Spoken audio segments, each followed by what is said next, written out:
pie crust, we want to cut out our pie circles just a little bit. Can you get the camera up over top? A little bit larger than the ring. So you'll cut the shape around. Oops. Now when we lift this, this is actually gonna be the base of your pie. So you'll put this down, shiny side up. Yeah, shiny side up. And then you'll place your pie crust right into the bottom. If there's any holes or little tears, you can easily patch them up, but you should be able to fold this over. And if you want to, you can use this little technique where you are creating a border. This is called fluting, okay? So right there, there is your unbaked single pie shell that we will next put our filling into for pumpkin pie. So as you run out of dough to make a full circle with, just regather everything back up. Fold your parchment paper over top so you don't need to add flour to prevent it from sticking, and roll it back out again until you can get it thin enough to use as your crust and finish making your pie for everybody in your group. I'm gonna open it back up. Once again, we'll cut the ring slightly larger than our pie dish until all of our dough has been used. Doing a cream-filled pie and you're ready to bake your crust, this is the blind bake. So you're going to take your prepared pan and your crust, you're gonna label it so you know which is yours, and I'm gonna prick some holes in the bottom of my crust with a fork because there won't be anything in here to hold the crust down. So this way the steam can escape without air bubbles. I'm going to bake this blind baked crust for 10 minutes in my oven. Keep an eye on it so that you don't burn the edges. Pie such as this pumpkin pie, you are going to take your tin with your crust in it, unbaked crust. You do not need to prick holes because we are going to be pouring a filling in it. I've poured my mixture into a liquid measuring cup which has a spout, and I'm pouring right on my prepared baking pan that has parchment on it. I'm going to fill this up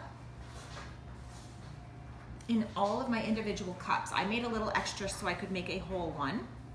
Again, if you have edges, please keep in mind it might be a good idea to cover those edges so they don't burn. Let me remind you how to do that. You fold your foil over and you're gonna cut out a rainbow. This is basically just making an aluminum shield so that our edges don't get overcooked. I'm just going to open this up. I feel like that's gonna be a little bit too small, so I'm gonna make it a little bit larger and go around the edge, just like that. Now I can place this right over there, protecting my pastry edge. I'm going to place this in a 450-degree oven for, well, this is different. We're gonna start with 15 minutes and see what we got on our smaller ones, okay? Wanting to do a cream pie, I'm gonna show you how to do the Bavarian chocolate pie, which is like your French silk for the most part. We're gonna take an envelope of dry gelatin powder and sprinkle that right over a cup of milk. I'm gonna let that kind of set about a minute or so till it dissolves and absorbs it to soften up that gelatin. Meanwhile, I've gone ahead and I've combined cocoa powder and sugar. It's 6 tablespoons of cocoa, 2/3 cup of sugar. What I'm going to do is add this to my milk mixture as well as a tablespoon of corn syrup. And then we're going to begin cooking this. And I'm actually gonna slide this over to this other burner right here. You can see that gelatin is trying to get into that milk already. And then I will be removing from heat. This should not take too long. Yeah. What is it, Mom? It's my book. For what? Okay, go ahead. So now that it's boiling, I'm going to remove this from the heat, turn off my heat, and I'm going to add butter.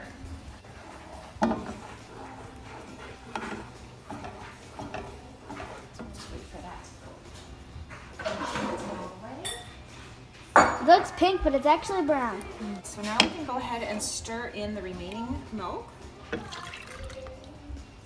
gonna strain out any chunks, and then we need to let this cool before we pour it into our pie. So I will put it into a dish and refrigerate this until it is almost set before we put it in our prepared blind pie crust. So we're gonna show you how to do the homemade whipped topping. We bought heavy whipping cream at the grocery store. All you do is you turn this on high, full blast. It begins to incorporate air, and we will have whipped cream. Our whipped cream is done. We've slowly poured in our chilled chocolate mixture. We're gonna put this on a very low setting to combine the whipped topping and chocolate filling we made earlier. Mixture's combined. I'm going to pour my cream mixture into my prepared either blind baked shell, although this one happens to be a graham cracker shell. We want to just fold it ever so gently. Notice it's not perfectly blended, but that is okay. It makes it kind of pretty. And now we will chill this for at least 3 hours to allow it to finish setting up.